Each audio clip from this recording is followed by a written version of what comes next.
Hi, my name is Daria Stremski, and I've chosen to do my discussion question for week 2 about children ages 10 to 17 who are overweight or obese.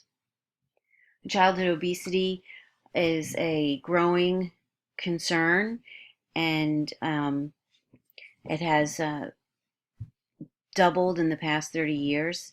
The children who are obese have a higher risk factor for certain diseases such as cardiovascular disease and diabetes, joint and bone problems, sleep apnea, and psychosocial issues. We have seen some improvements. I'm just going to briefly show you the CDC site about childhood obesity and the facts and the health effects that I mentioned.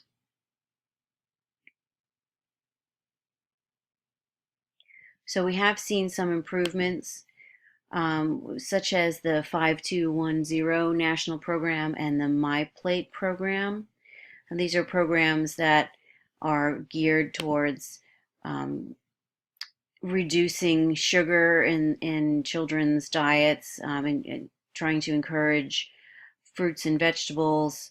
So 5 servings of fruits and vegetables, 2 hours less of screen time, 1 hour or more of physical activity a day, and 0 sugary drinks. The other site I wanted to go to. Hi, so I'm going to show you the other site I mentioned before, the My Plate, Choose My Plate, which is healthy eating solutions, and they give you some dietary guidelines. It's a better version of the food pyramid. As you can see, the plate has more, it's a little simpler, I think, for people to follow. The grain portion is much smaller, the vegetable portion is much larger. They do have a section for dairy, and it's a more helpful guideline than the old food pyramid. So I wanted to go on, and those are programs that are in place. I know at my children's school we do the 5210 program, um, but I have to say that I don't really think that these programs are very effective. We still have way too much sugar in our diets, and we don't have enough playtime. The kids in my school district have 3 days a week where they go to PE.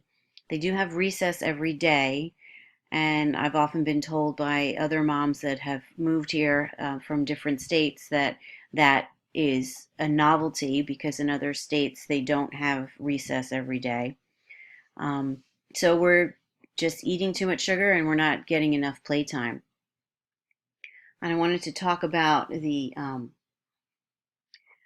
how this quality has been measured, and the benchmark rate for the top 10% of U.S. states is 23% of children are obese or overweight.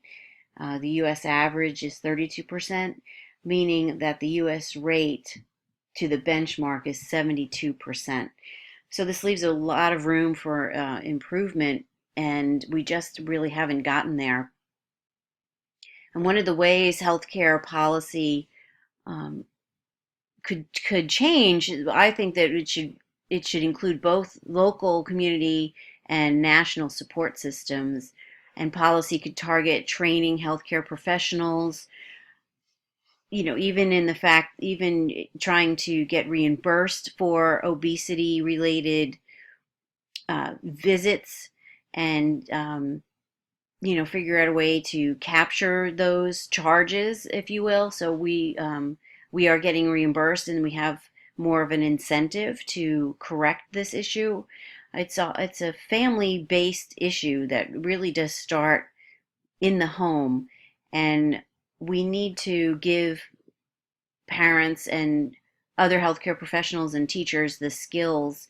We need to train them into recognizing the the causes and the possible preventable actions that can be taken. So I would like to see healthcare policy geared towards that.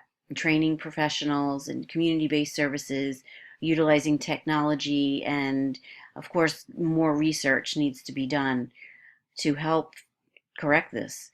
Um, and if I could, I would like to ask the committee to focus on three changes, and the three changes would be improving choices available in school lunches, limiting carbohydrates and sugars, and increasing proteins, fruits, and vegetables. I would like public funding for bike and walking paths, and restricting unhealthy processed or fast food advertising during children's television programming. That was a very effective campaign that was run for cigarettes and alcohol, limiting those advertising availability to either late at night or not at all, and that's been very effective.